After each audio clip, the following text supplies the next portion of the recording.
Hey there, I'm Ava, 32 years old, thriving in my marketing career and living what I thought was my dream life. I've got an incredible house in the suburbs, and my husband, William, is a brilliant software engineer who's always had my back, or so I believed. Things started to unravel when my mother-in-law, Linda, began acting strange. Now, Linda and I have never been close, but suddenly she's all buddy-buddy with Luna, the daughter of our new neighbors. Luna's 25, and Linda treats her like the daughter she never had. Hey William, have you noticed how much your mom's been hanging out with Luna lately? I asked one evening over dinner. Huh? Oh yeah, Mom said she's helping Luna with job applications or something, he replied casually. I shrugged it off. That's nice of her, I guess. But I couldn't shake this weird feeling. Every time I saw them together, they'd be whispering and giggling like schoolgirls. It was unsettling. During our weekly game night, I vented to my friends, Tom and Karen. Am I overthinking this, or is Linda acting weird? Karen raised an eyebrow. Weird how? She's suddenly best friends with Luna. It's like they've got some secret joke that I'm not in on. Tom laughed. Maybe they're planning a surprise party for you. I wish it were that innocent. Work was crazy, and I was up for a major promotion, so I was practically living at the office. Meanwhile, William started coming home later and later. Another late night? I asked, trying to sound casual. Yeah, this project's brutal. Don't wait up, he said. I wanted to believe him, but my gut told me something was off. One afternoon, I was grabbing the mail and spotted Linda and Luna huddled together on Linda's porch. They went silent as soon as they saw me. Hey Ava, Luna chirped, overly cheerful. How's work? Busy, I replied, forcing a smile. What are you two up to? Linda waved it off. Oh, just some girl talk, nothing you'd be interested in, dear. Right, because I'm not a girl or anything. That night, I couldn't sleep, replaying all the strange vibes in my head. The whispers, the late nights, the awkward silences. Was I just being paranoid, or was something seriously wrong? Little did I know, my perfect life was about to implode. The people I trusted were the ones holding the matches, ready to burn it all down. Monday morning, I walked into work, ready to crush my presentation for the promotion. But something felt off. People were whispering, giving me sideways glances. After my presentation, my boss, Mr. Johnson, called me into his office. Aha, we need to talk, he said, looking uncomfortable. There've been some rumors about us. I'm sorry, but I have to pass you over for the promotion. We can't have people thinking. Well, you understand. I was stunned. What? That's ridiculous. There's nothing going on between us. He sighed. I'm sorry, Ava. My hands are tied. I left work early, my mind spinning. At a neighborhood barbecue that weekend, I overheard Mrs. Peters gossiping with another neighbor. Did you hear about Ava Thompson? Apparently, she throws wild parties. Someone even said they saw drugs there. I nearly dropped my plate. What the hell was going on? When I got home, I confronted William. People are saying insane things about me, wild parties, an affair with my boss. What's happening? William looked uncomfortable, avoiding my eyes. I don't know, Ava. Maybe there's some truth to it. You've been working late a lot. I stared at him shocked. Are you serious? You know me better than that. The next day, Linda stopped by unexpectedly. Oh, Ava, she said with fake concern. I'm worried about you. Your behavior lately. It's just not right.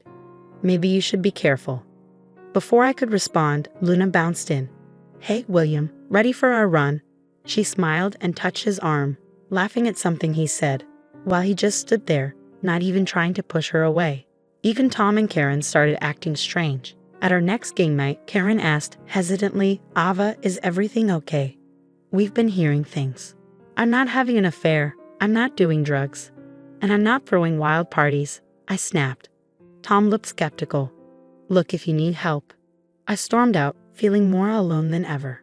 The final straw came when I decided to surprise William by coming home early.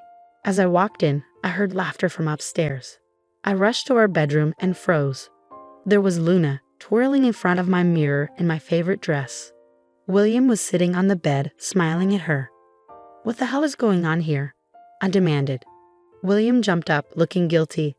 Ava, hi, Luna needed something to wear for a job interview. Luna had the audacity to smile. Thanks for letting me borrow this, Ava. You're such a sweetheart. I was speechless as she sauntered out. I turned to William, incredulous. First my clothes, and what's next? My identity? That night, as he showered, I did something I never thought I'd do. I checked his phone. And there they were. Text after text between him and Luna. Nothing outright incriminating, but the flirty undertones were undeniable. Hey handsome, thanks for today, you're always so helpful. Anytime, Jess. You looked amazing in that dress. My world was crumbling.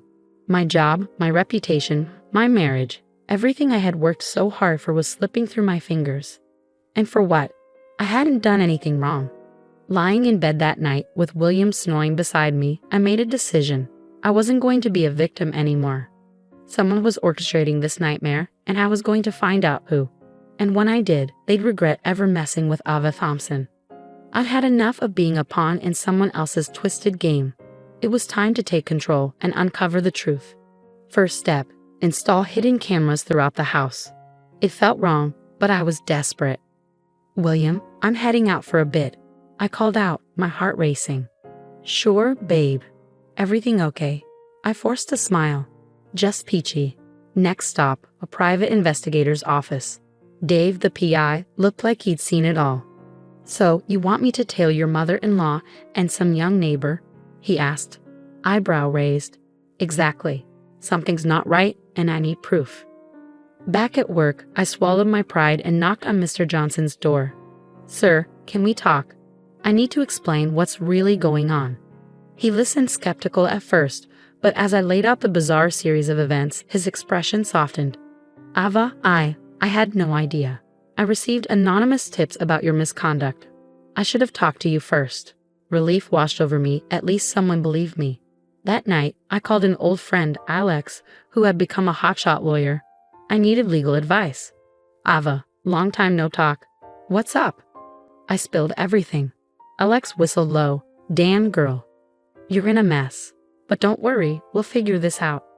Days passed, and the evidence started pouring in. I was reviewing the camera footage when I saw it. Linda and Luna sneaking into my home office, planting what looked like drugs in my desk drawer.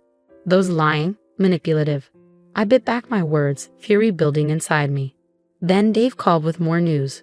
Miss Thompson, I've got something. Your mother-in-law, she's been paying the neighbor girl. Looks like she hired her to seduce your husband. It all clicked. Linda had orchestrated the entire thing, using Luna as her pawn to destroy my life. That evening, I confronted William, laying out everything I had discovered. Ava, I don't know what to say, he stammered, his face pale. How about the truth for once? I snapped. William broke down, tears streaming down his face. Luna came on to me hard. I was flattered. Nothing physical happened, I swear, but I liked the attention. I'm so sorry, Ava. I never meant for this to happen. I stared at him, the man I thought I knew. You're sorry. You let your mother and some girl destroy everything we built because you liked the attention. Please, Ava, he begged, reaching for my hand. We can fix this. I love you. I pulled away, my voice cold. Fix this. This isn't a broken vase, William. This is our life, our marriage, and you stood by while it burned. As I walked out of the room, leaving William sobbing on the couch, I felt a strange sense of calm. The truth was out. Now, it was time for justice. I picked up my phone and dialed Alex. Hey, it's me. I've got all the evidence. What's our next move? Alex's voice was firm. We build a case, Ava. And then we make them regret ever messing with you. For the first time in weeks, I smiled. They thought they could break me, but they had no idea who they were dealing with. Ava Thompson doesn't go down without a fight. And this fight, it was just beginning. The day of reckoning arrived when Mike's entire family gathered for his sister's birthday. I knew this was my moment. With Alex by my side for support, I walked in, head held high. I have something you all need to see, I announced, setting up my laptop. The room fell silent as the footage of Linda and Luna played on the screen. Gasps echoed through the room as the footage of Linda planting drugs in my office played. Mom, what the hell? Mike's sister exclaimed, her face a mix of shock and disgust. Linda sputtered, her face flushed. It's not what it looks like, but I wasn't done. I turned to William's siblings, holding their gaze. Did you know about Linda's gambling problem? She's been embezzling from Dad's pension to fund it. I presented the bank statements and casino records for all to see. The shock on their faces deepened. Finally, I addressed the neighbors. And Luna, this isn't her first rodeo. She has a history of conning married men. I've got testimonies from her previous victims. The final bomb had dropped. The fallout was immediate and intense. William's family turned on Linda, their voices rising in anger and disbelief. In the chaos, my phone buzzed. It was Mr. Johnson. Ava, the board reviewed everything. We want to offer you the promotion, along with a public apology. Can you come in tomorrow? I smiled, feeling vindicated. Absolutely, sir. Thank you. As the dust began to settle, William approached me, his eyes pleading. Ava, please. I know I messed up, but can't we try to work this out? I love you. I took a deep breath, steadying myself. No, William, we can't. My lawyer will be in touch with the divorce papers. His face crumpled in pain, but I had my own scars too. I turned and walked away, head held high, ready to begin a new chapter. 1 year later, I stood in the kitchen of my dream house, sipping coffee as sunlight streamed through the windows. So much had changed. My new job was challenging, fulfilling, and I had started a support group for victims of family betrayal, turning my pain into a purpose. My phone buzzed. A text from Tom and Karen, full of apologies for doubting me and asking to reconnect. I appreciated their words but kept them at arm's length. Trust, once broken, takes time to rebuild. Another text popped up, this one from Alex. Dinner tonight at that new Italian place? I smiled, considering it. Alex had been my rock through everything. Maybe it was time to see where this could lead. I turned away from the window and caught a glimpse of my reflection in the mirror. The woman staring back at me was stronger, wiser, and fiercely independent. The scars were still there, deep beneath the surface, but they no longer defined me. I'll never let toxic people dim my light again, I promised myself. With that, I grabbed my keys, ready to face the day. My past had tried to break me, but instead, it had forged me into someone unbreakable. And that woman, she was ready to take on the world. Now I have a question for you. If you were in my shoes, would you have given William a second chance, or do you believe betrayal like this is unforgivable? Where do you draw the line between forgiveness and self-respect? Is there ever a situation where you would take back someone who stood by while others tried to destroy your life? Share your thoughts in the comments below.